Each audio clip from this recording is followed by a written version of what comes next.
Did you know the risk of cancer does not stop at the scene of the fire? Firefighters are constantly exposed to diesel exhaust fumes and other airborne toxins that get trapped inside the station, leading to cancer. Protect yourself with MagneGrip. Through the combination of MagneGrip exhaust removal systems and AirHawk air purification systems, only MagneGrip eliminates 100% of all cancer-causing toxins within the station. Learn more at magnegrip.com. In the world of firefighting and public safety, reliability is key.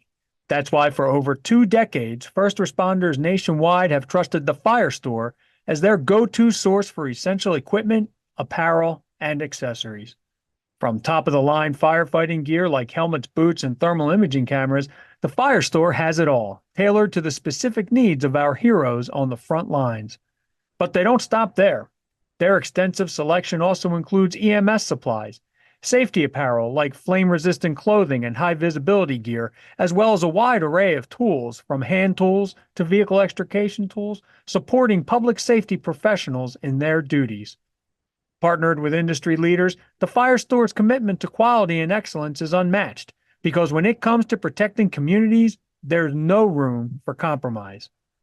Join the thousands of first responders who rely on the Fire Store. Visit thefirestore.com online or in-store today. The Fire Store, your reliable partner for fire and public safety equipment. Welcome to 5 After Midnight. It's a new show where we talk about the things the way you would around a sleep-deprived kitchen table.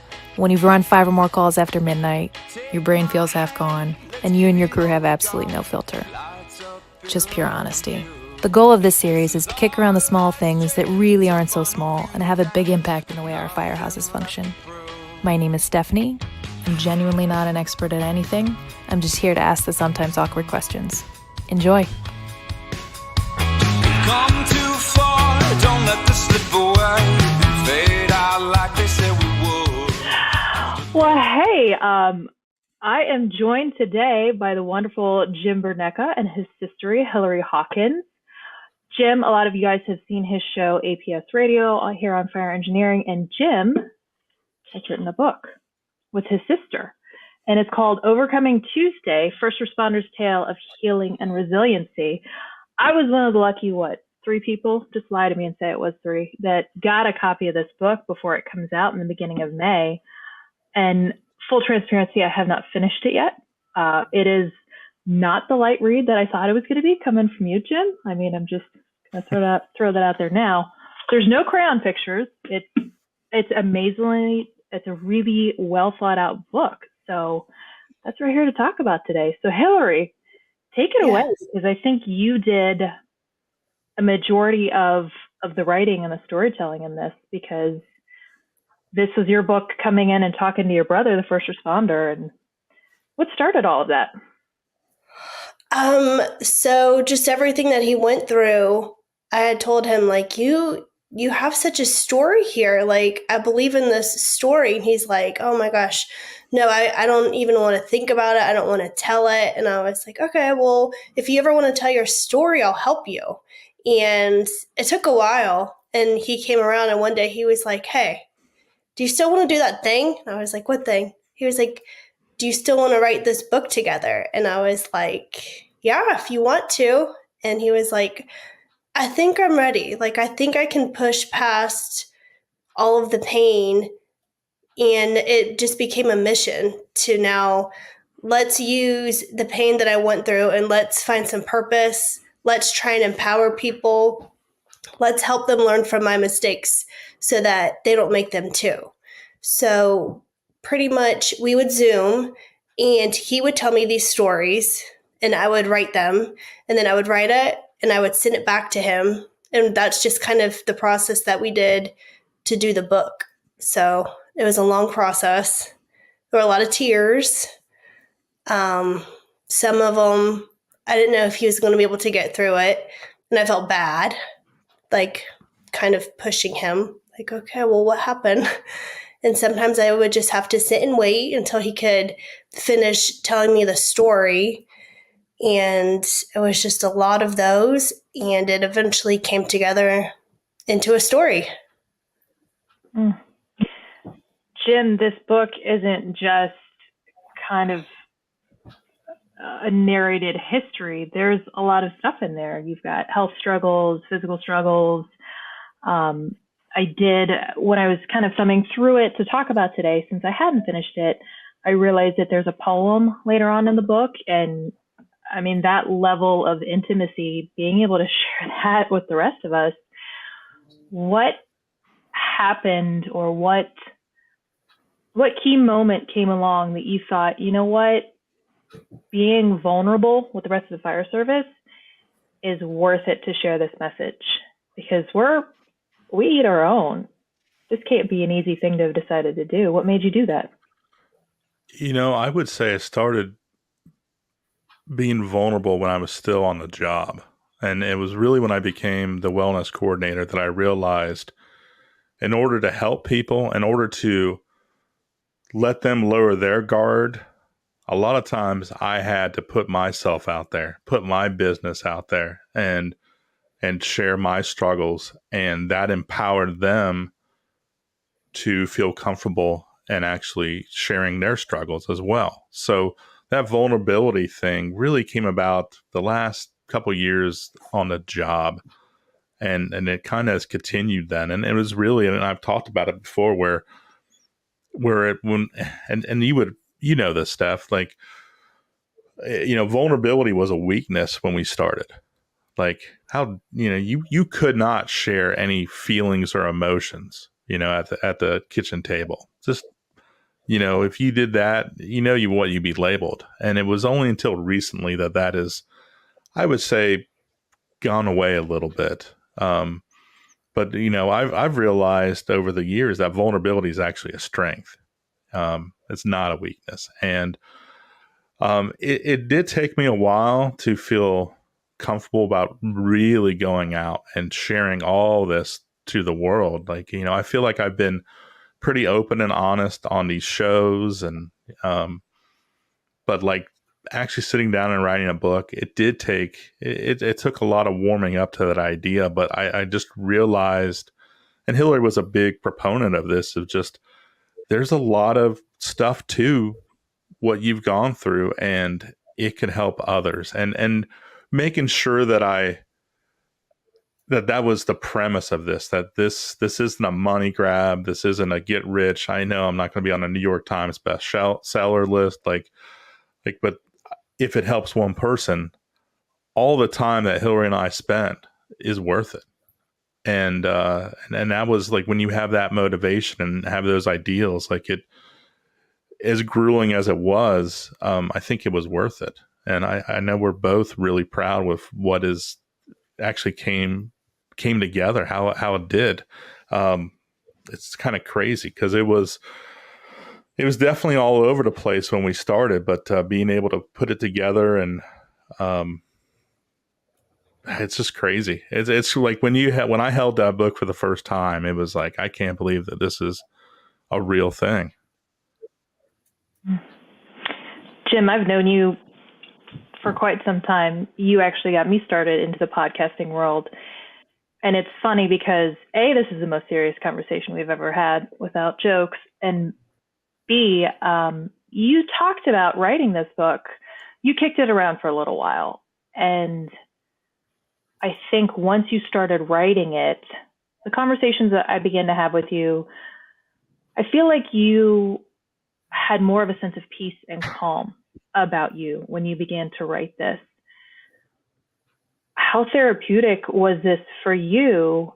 And then for Hillary, how therapeutic was this for you as a family member of a firefighter? Because I've never been a family member of a firefighter, but I would imagine you almost feel like there's a little bit of a wall there of, you can't peek over it into their world. You don't know what's going on. So how much for you two and for you, Jim, was this just a bonding experience, a therapy session,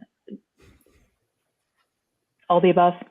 Because kind of all the above. And I should note too, like, this wasn't the first idea of a book. The first idea of a book, and I think this, was I reached out to Bobby, and it was actually the last conversation I had with him. But I had written, I was supposed to, okay, so I'm teaching FDIC last year. Fire engineering always likes you to write an article regarding the subject you teach. And it was all about wellness. And I remember reaching out to him with just my outline, because my outline was huge, because there's so many components of wellness.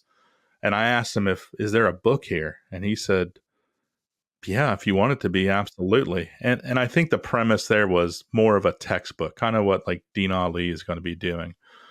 And that's really not, that wasn't for me. And I kind of knew that. But when I went back and looked, I realized a lot of those things that I would have discussed in that book are still relevant in my story. And I can go about and talk about sleep and talk about cancer and talk about behavioral health and talk about hearing loss. I mean, I can talk about all this stuff, but do it through my actual story. And when I kind of realized that, I was that, realizing that allowed me to, I think, move forward and actually go through with this. And as far as talking about this stuff with Hillary, I don't know if it was therapeutic or not. I think I caught her off guard, because we had an outline like of chapters of ideas that we wanted to discuss. And I think the normal person would have thought that I would have started with like something pretty easy, and that's not what I did. I went right for the dirt, the nasty, heavy stuff from the start. And I don't know why. I don't know if it's just because I wanted to get through it. And I felt like if I can get through this part, then all the other stuff will be a lot easier. I don't know why I did it, but that's what I did. And it was, that's a perfect, I think, segue for Hill to tag her in and talk about this, because I know that caught her off guard and she had to kind of make a decision right away. So I would say like 70% of this book, the stories he told me, I had never heard before. And I was caught off guard because we're really close. We've been close for a long time. We could talk to each other about the hard stuff. Like, we've loved each other through the best versions of ourselves and not so good versions of each other. So I kind of thought, throw anything at me. Like, I can handle it. Tell me whatever. And when he started off first telling me like the first story, I remember just thinking, whoa, I had no idea. And I had to make a decision right away. Like, I can't listen to this as his sister because it would wreck me. I had to listen to this like as a writer who wanted to tell the story right and do it justice. So that's what I did. So I kind of had to turn off some of the emotion to be able to tell it right, because I had no idea like what he was going through. It's crazy. He was like a duck treading water. Like, above the surface, he looked fine. He looked normal. Under the surface, he was like frantically just trying to stay afloat, but we couldn't see it.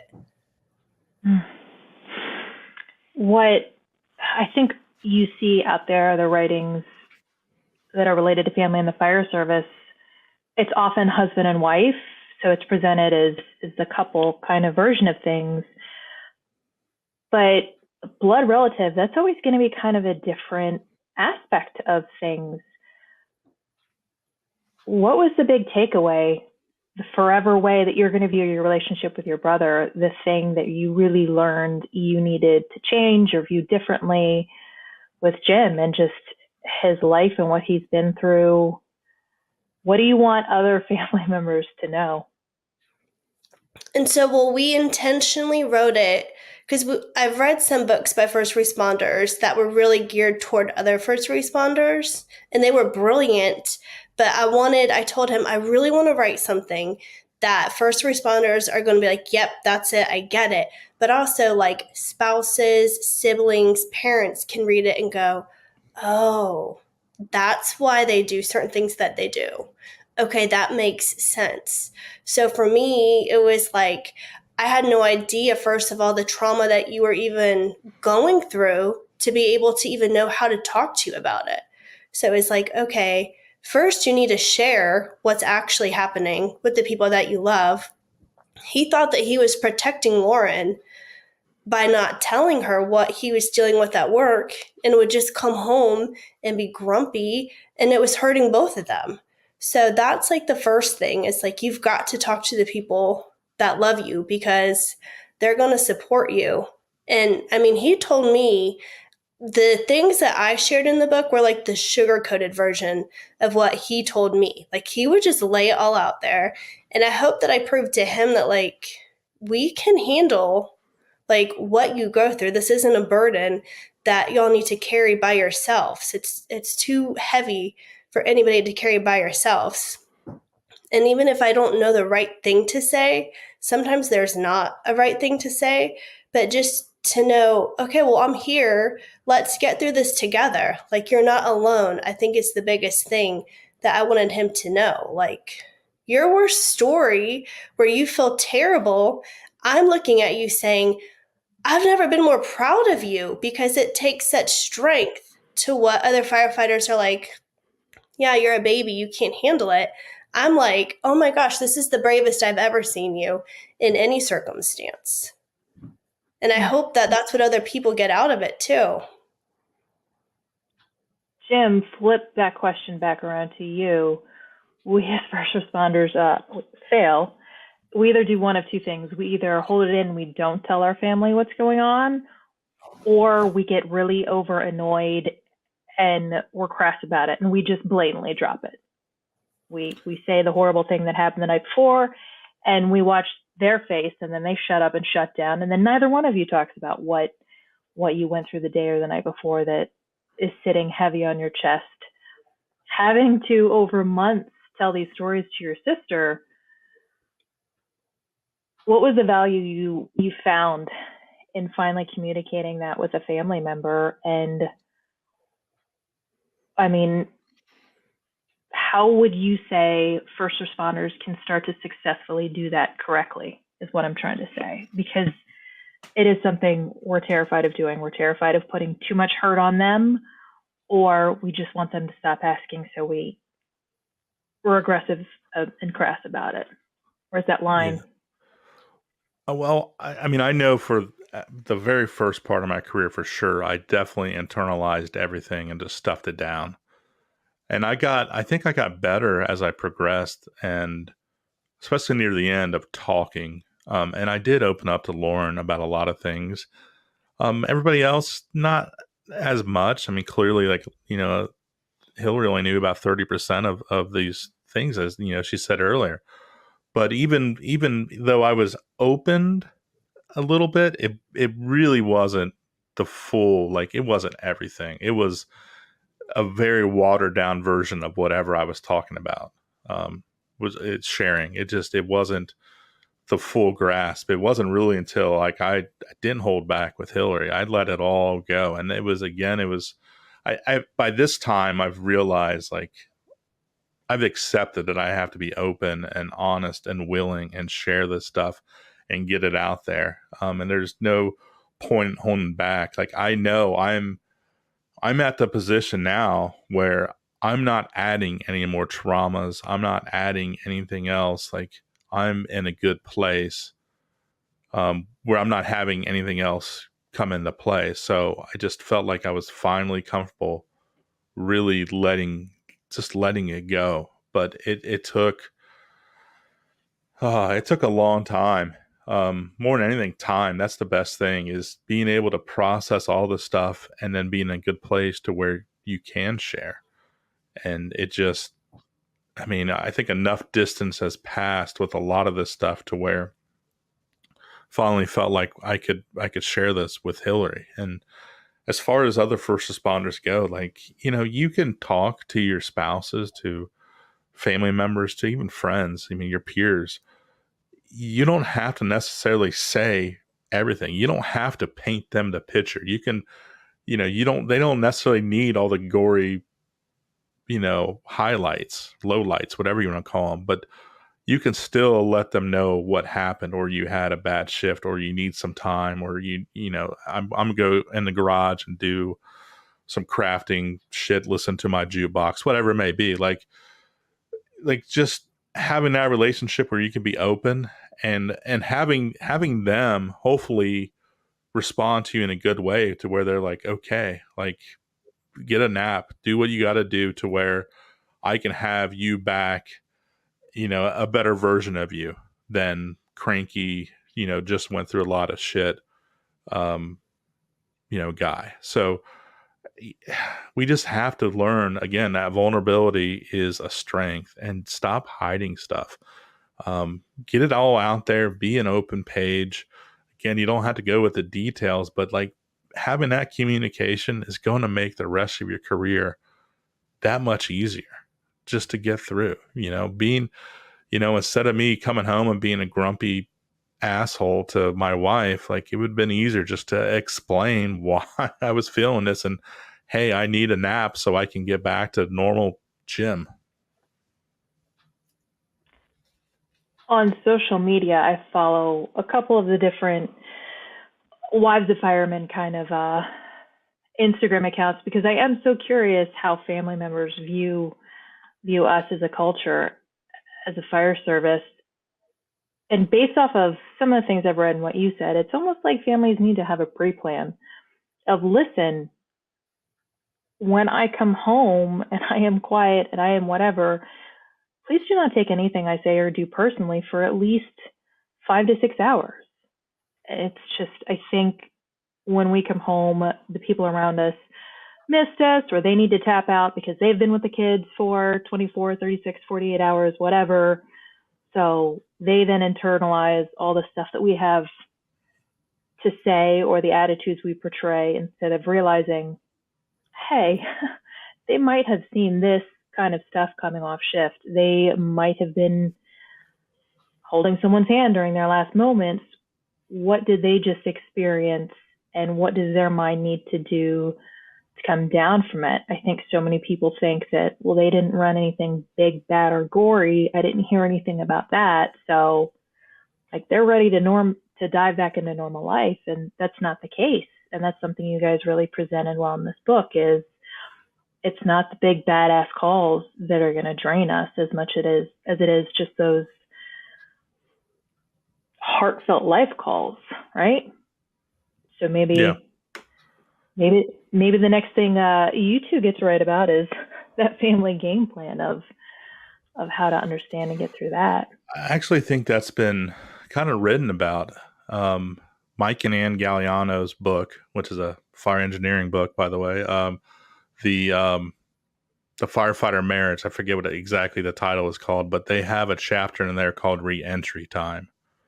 And Ann and Mike did an amazing job at, like, that's my favorite chapter of that book. And it talks about coming home and just basically being able to tell your spouse right there, like, thumbs up, thumbs down, like, you know, give me a minute, let me take a nap, or I'm good to go. I had a good shift. Let's go.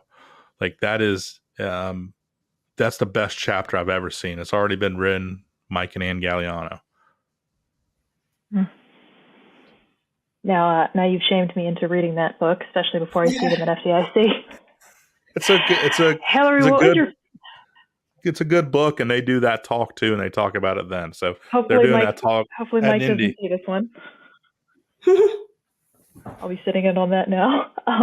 Hillary, what was your favorite moment about writing this book with your brother? Oh gosh, my favorite moment. I think just getting back to where we used to be.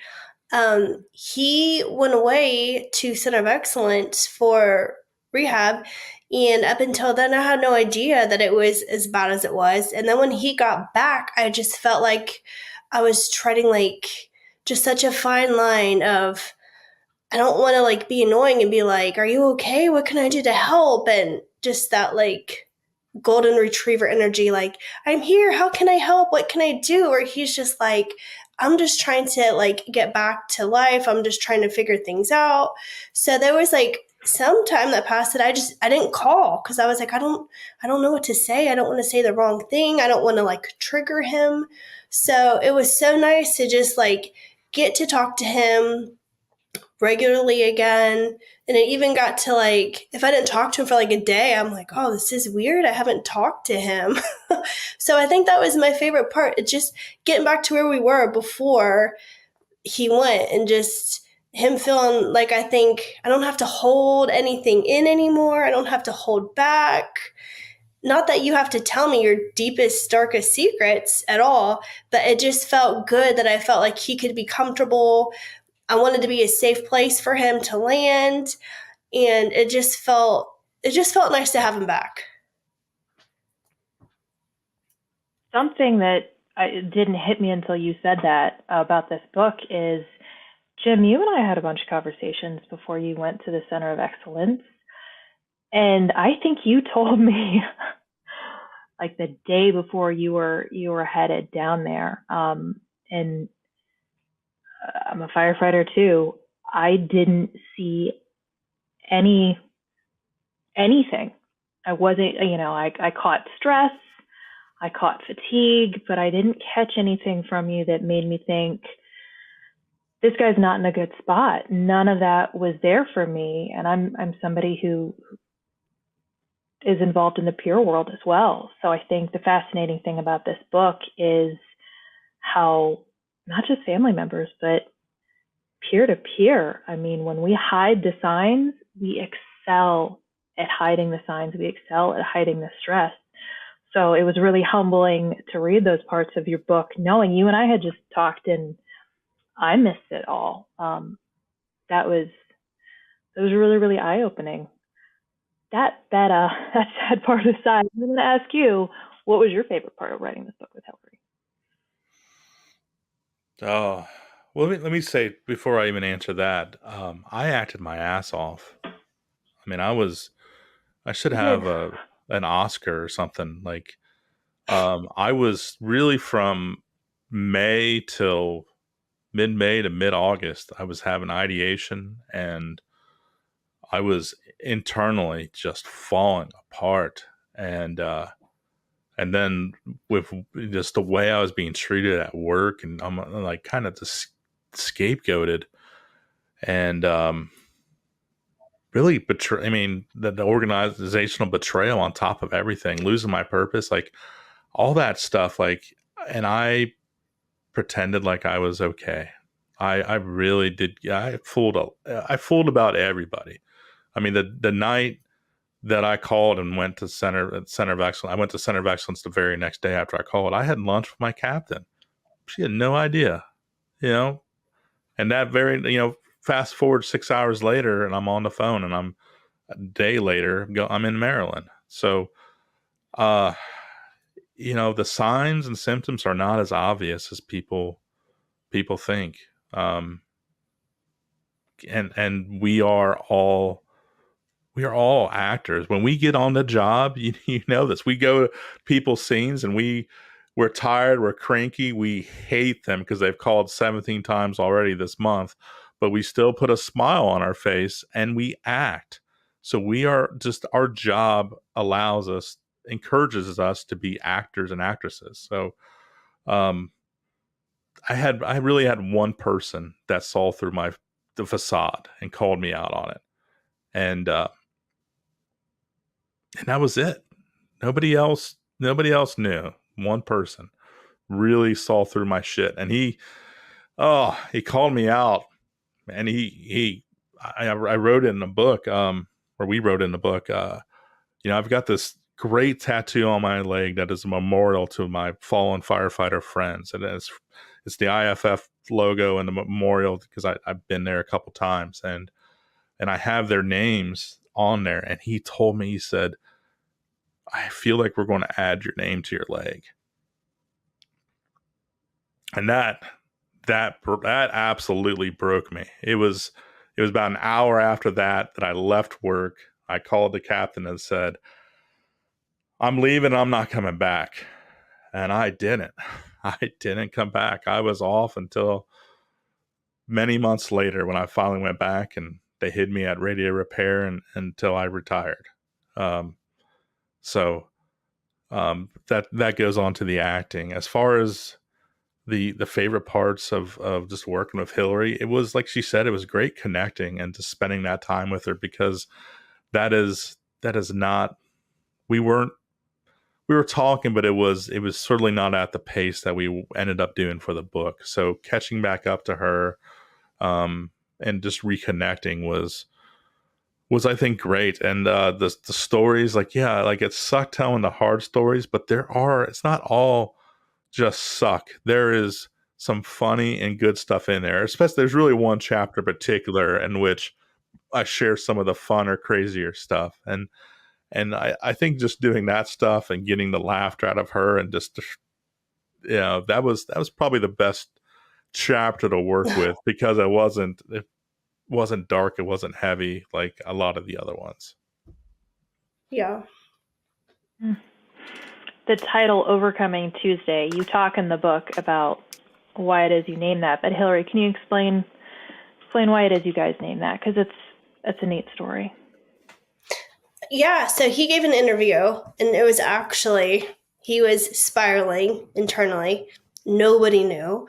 And it was, they were doing a story on PTSD and firefighters, or first responders. So they're like, Jim, do you want to do the interview? And he's like, yeah. So he's talking to the reporter, and he's like, the average person will probably see maybe 1 or 2 traumas in their entire lifetime. And for us, we encounter them every shift. Like, it's just another day. It's just Tuesday. And it hit me like a ton of bricks, because I was like, wow, I never thought of it like that. So then we just kind of labeled like the trauma that first responders go through as Tuesday.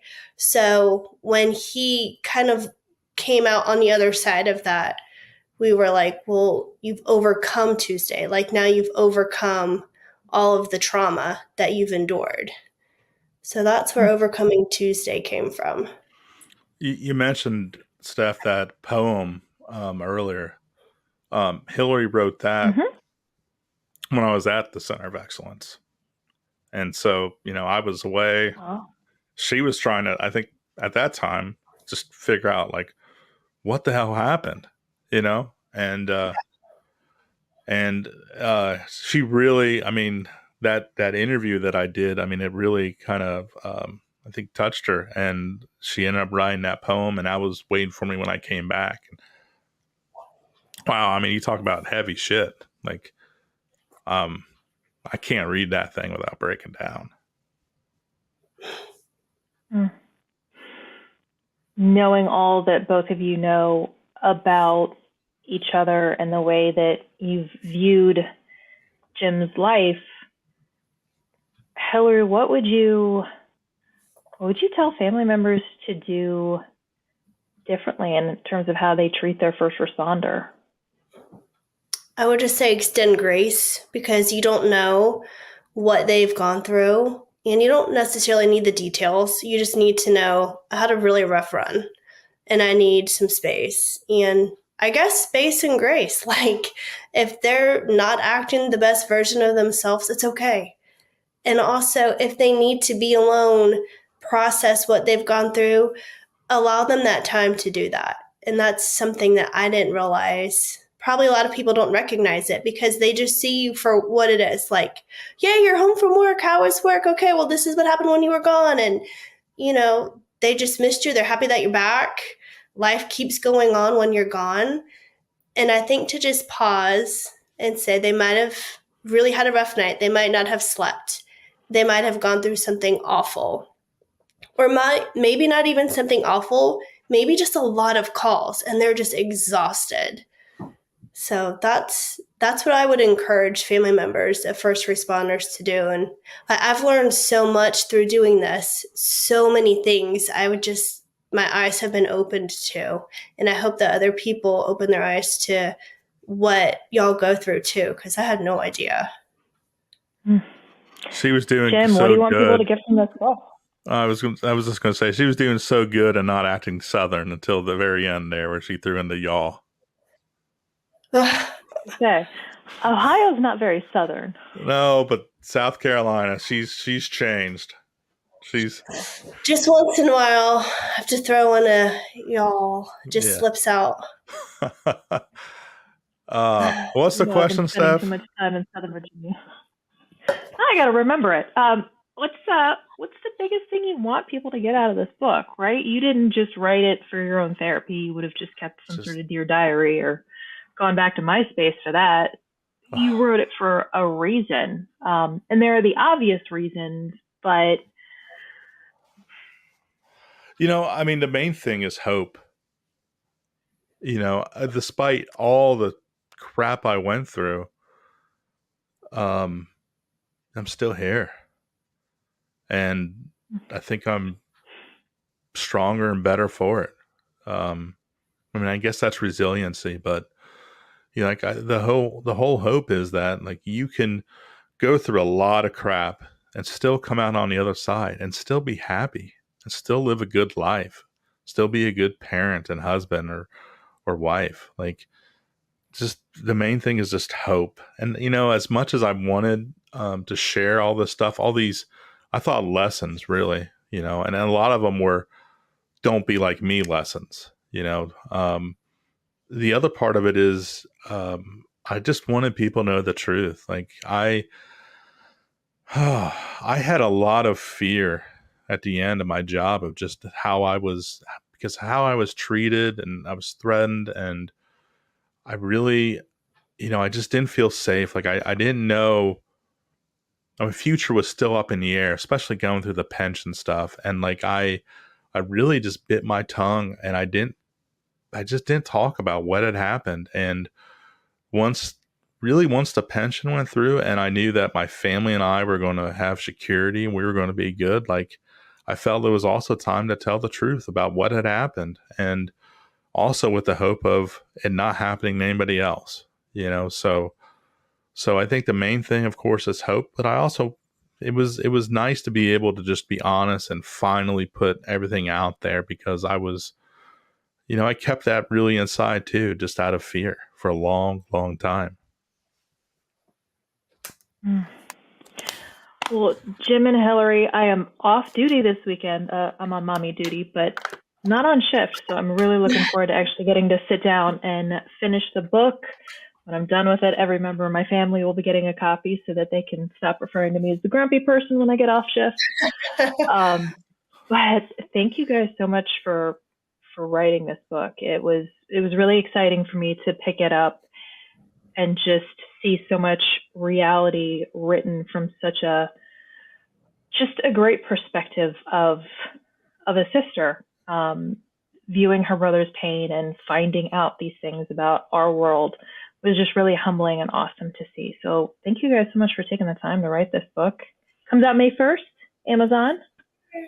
That's right. So I will be buying it, but thank you in the meantime for my cheater ahead of time copy. That's a rare copy. There's only 5 of those. I know.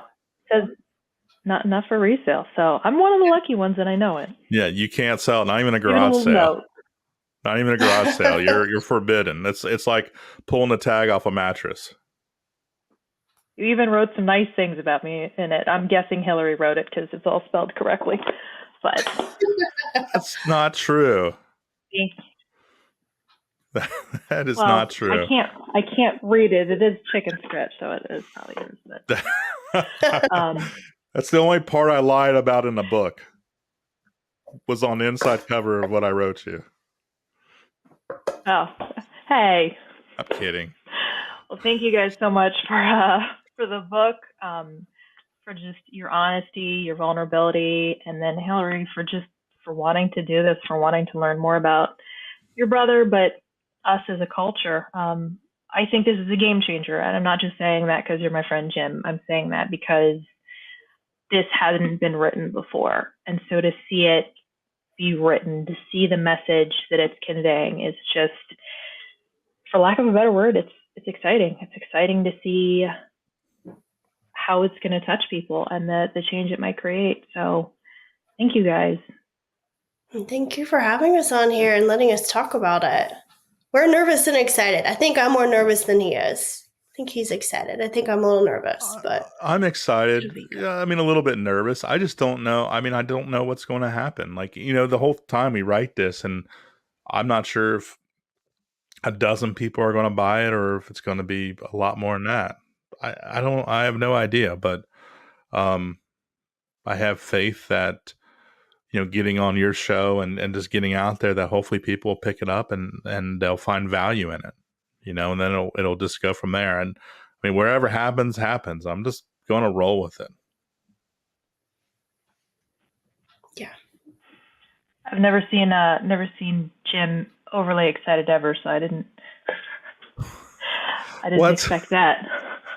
I have moments of excitement. It's WrestleMania weekend. I'm excited. The most excited I've ever seen you is the last time you got to wear a Hawaiian shirt. So that's so true. My outfits usually are in the fall. The fall winter is flannels, and the spring summer is Hawaiian shirts. That's the new Jim. Well, this was the one that had, I think it had Nick's face all over it. I think that was the Hawaiian shirt I saw. Okay, yeah. Yeah. But again, you're a fool. Yeah. We're delving into dangerous territory now. No, it's thank you guys for this. It's all good. Steph, thanks for having us on there. And yeah, I hope everyone gives it a shot. It'll be on Amazon starting on May 1st. And it will just be, initially, we're just going to do the paperback and hardcover. And at some point, I'll have to sit down in front of this mic and do the Audible version of it, which is I was probably about to say, who gets to do the Audible? Well, who gets to narrate it? Well, it's like written from his perspective, even though I wrote it, so it'll be him. No, I meant like, are we bringing Brad Pitt in? No, it'll be. I've got the equipment. I've got to listen to Jim's voice. I've got a sexy voice. I've got a voice made for radio, if anything else. No, I'll do the talk, and I still have to ask. I got to ask our buddy Patrick J. Kenny to also do the foreword, to actually read that and include that in the Audible, which I'm hoping he'll do because he did the Audible for his own book. So hopefully I can get him to do his chapter, which is tremendous. I love his opening. He's such a good man, and both Hillary and I love him dearly. He's got a cool accent. He's got the voice for it. He set the tone, which I just really appreciate. I have a great connection with him. No, it's a beautiful foreword. It was. So also, Jim, thank you, Jim and Hillary, for being my first and last on-screen guests. But I thought that this book deserved a little extra. So we went extra, and I will be going back to audio only next month. There you go. I already appreciated you, and I will continue to appreciate you, and I'll get to see you live in person in a couple weeks here in Indianapolis. 2 weeks, not counting. Nobody's nail biting on that one. Yeah. But again, thank you guys. May 1st, Overcoming Tuesday. Go check it out.